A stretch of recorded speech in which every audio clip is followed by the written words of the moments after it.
સરકારના પ્રવક્તા જીતુ વાઘાણી હાલ પ્રેસ કોન્ફરન્સ કરી રહ્યા છે। સિદ્ધાર્થજીએ ત્યાં હકીકતો આધારિત તથ્ય આધારિત હું તો દેશની જનતાનો આભાર માનું છું કે નરેન્દ્રભાઈ મોદીને ચૂંટીને મોકલ્યા, આદરણીય અમિતભાઈ શાહને ચૂંટીને મોકલ્યા અને કાશ્મીરની અંદર આતંકવાદી માનસિકતા ધરાવતા લોકોને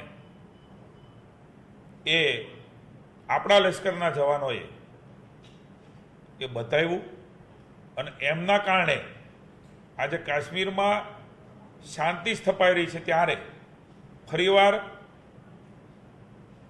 એક પલીતો ચાપવાનો પ્રયાસ અને પાપ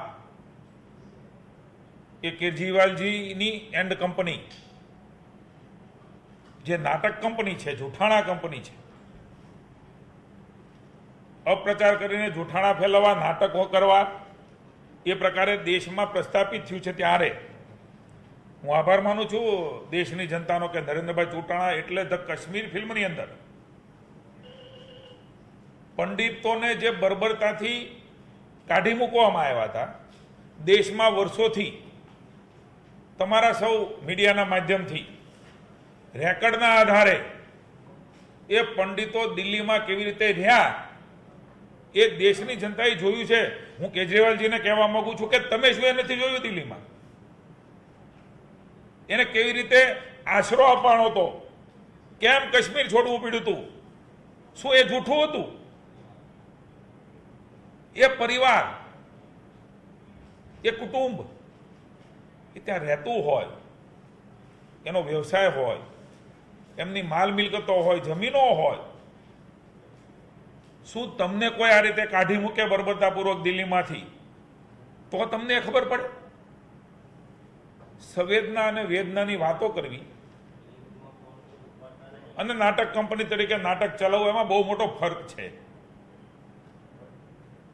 નરેન્દ્રભાઈ ને એમની દેશભક્તિ મારે યાદ કરાવવું છે એમના યુનિટને, ગુજરાતના કાશ્મીરમાં જઈને શ્રીનગરના લાલ ચોકમાં એ ઝંડો ફરકાવનાર આજના દેશના વડાપ્રધાન નરેન્દ્રભાઈ મોદી હતા। આતંકવાદીઓએ ચેલેન્જો આપી, આઝાદી પછીની વાત કરું છું કે કોઈ આવીને આપણો આન બાન ને શાનનો ધ્વજ ફરકાવે, મને શરમ આવે છે।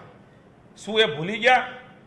એકતા યાત્રા કાશ્મીરની અંદર આતંકવાદીઓની બગડાચડી બોલતી હોય, બોમ્બમારો થતો હોય, ગોળીબાર થતા હોય, એમની વચ્ચે મુરલી મનોહર જોશીજીના નેતૃત્વમાં નરેન્દ્રભાઈએ યાત્રા કાઢીને આપણો ધ્વજ, નરેન્દ્રભાઈ કોઈ પ્રતિનિધિ નહોતા, વડાપ્રધાન નહોતા, મુખ્યમંત્રી નહોતા, એને દેશભક્તિ શીખવાની જરૂર નથી। જેની ક્ષણ ક્ષણ અને કણકણની અંદર દેશભક્તિ છે, બધું છોડીને દેશ માટે કામ કરે છે। આ માનસિકતા છતી થાય છે। દેશના જવાનો, દેશની ફોજ, દેશનું લશ્કર, એનું મનોબળ તોડવાનો એક કોઈને અધિકાર નથી। હું મુખ્યમંત્રી થઈ ગયો હોઉં કે હું પ્રતિનિધિ થઈ ગયો હોઉં, કોઈ પાર્ટીનો આગેવાન થઈ ગયો હોઉં એટલે શું આતંકવાદીઓનું મનોબળ વધે? એ પ્રકારની ભાષા, એ પ્રકારના શબ્દ પ્રયોગો આજે પણ કાશ્મીર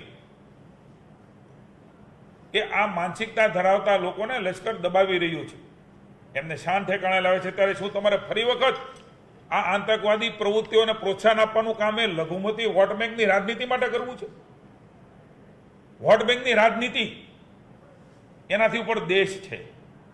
કોઈ ધર્મ સંપ્રદાયનો ભારતીય જનતા પાર્ટી વિરોધ કરતો નથી, પણ કેટલીક માનસિકતા કોઈ પણ સંપ્રદાયના લોકો હોય એ જો આવી ધરાવતા હોય તો એનો વિરોધ એ ચોક્કસ ભારતીય જનતા પાર્ટીને છે, અમને છે, કારણ કે અમારા વાહકોએ કાશ્મીર માટે થઈને બલિદાનો આપ્યા છે।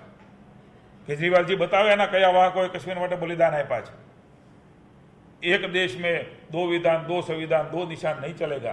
આજે આનંદ છે કે કાશ્મીરનો ધ્વજ ઉતરીને મા ભારતીનો ધ્વજ, અને એ તકલીફ અને એ પેટમાં બળતરા એ એમને થઈ રહી છે। ત્યારે મારે ગુજરાતના એમના યુનિટને પૂછવું છે, ગુજરાતની જનતા જાણવા માંગે છે, શું તમે આ ફિલ્મ જૂઠી છે એવું કહેનાર કેજરીવાલની સાથે છો?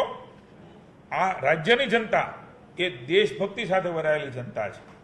એ કોઈ રાજનીતિ, કોઈ વોટ બેંક, કોઈ લઘુમતી, કોઈ બહુમતી સાથે નથી।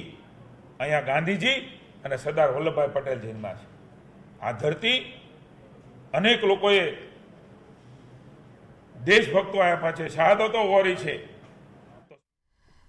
તો એક તરફ જ્યાં જીતુ વાઘાણી અરવિંદ કેજરીવાલ પર પ્રહારો કરી રહ્યા છે, ત્યારે આ જ મુદ્દે વધુ વાત કરવા માટે અમારી સાથે આપ નેતા ગોપાલ ઇટાલિયા જોડાઈ રહ્યા છે. તેમની સાથે વાત કરીશું. ગોપાલભાઈ, હાલ જીતુ વાઘાણી પ્રેસ કોન્ફરન્સ, સૌથી પહેલા તો જે અરવિંદ કેજરીવાલ પર કરેલા પ્રહાર છે તેને લઈને શું પ્રતિક્રિયા આપશો? પ્રતિક્રિયા એક જ છે કે પેલી ડિબેટની ચેલેન્જ સ્વીકારે છે કે નહીં.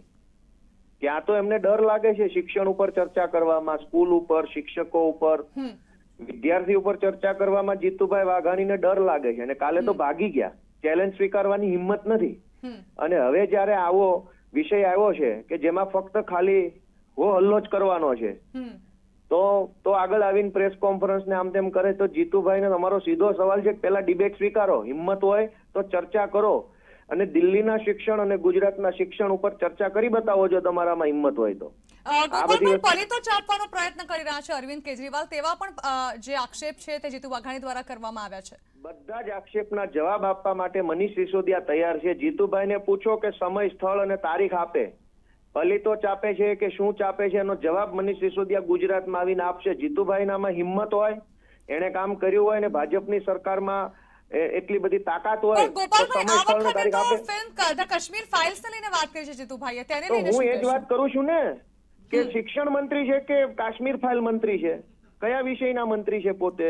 ફિલ્મના મંત્રી છે કે શિક્ષણના? તો એ પોતાનો મુદ્દો મૂકી શકે. હા, તો મુદ્દો એને મૂક્યો તો અમે મુદ્દો મૂક્યો છે કે તમને જે મુદ્દા ઉપર સવાલ પૂછો ત્યારે તો તમે ભાગી ગયા, હિંમત નહોતી તમારી જવાબ આપવાની. ગઈકાલે જીતુભાઈ શું કીધું? તમે આ મુદ્દે કેમ જવાબ નથી આપી રહ્યા? આપો જવાબ આપો કે જીતુભાઈ સમય, સ્થળ ને તારીખ આપે. તમામ વિષયના જવાબ રૂબરૂમાં શિક્ષણ મંત્રી આપશે. જીતુભાઈને સમય, સ્થળ, તારીખ પૂછો. શિક્ષણ મંત્રીની વાત અત્યારે શિક્ષણની વાત નથી ગોપાલભાઈ, રાજ્ય સરકારના પ્રવક્તા તરીકે તેઓએ આ મુદ્દો મૂક્યો છે. આપને નથી લાગતું અરવિંદ કેજરીવાલે જે સ્ટેટમેન્ટ આપ્યું છે તે સ્ટેટમેન્ટ કદાચ ભડકાવનારું પણ બની શકે? કારણ કે તેઓ એ પણ કહ્યું કે ખૂબ જ લાગતું હોય તો યુટ્યુબ પર ફિલ્મ રિલીઝ કરી દેવામાં આવે, કોઈ પણ હિસાબે આ ફિલ્મ જે છે તેને ટેક્સ ફ્રી નહીં કરવામાં આવે.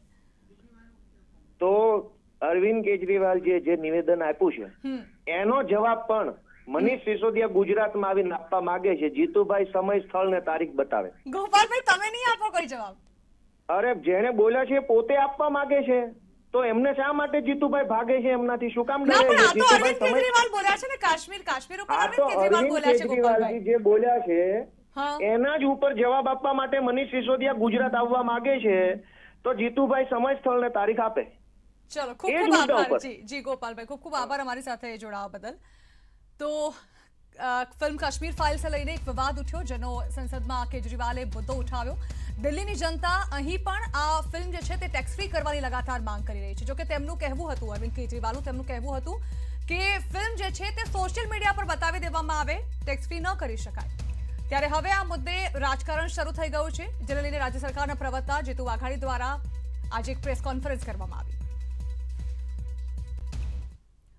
તો આ હતા અત્યાર સુધીના તમામ ખાસ સમાચાર. વધુ સમાચાર વિસ્તારથી જોવા માટે આપ જોતા રહો ન્યૂઝ 18 ગુજરાતી.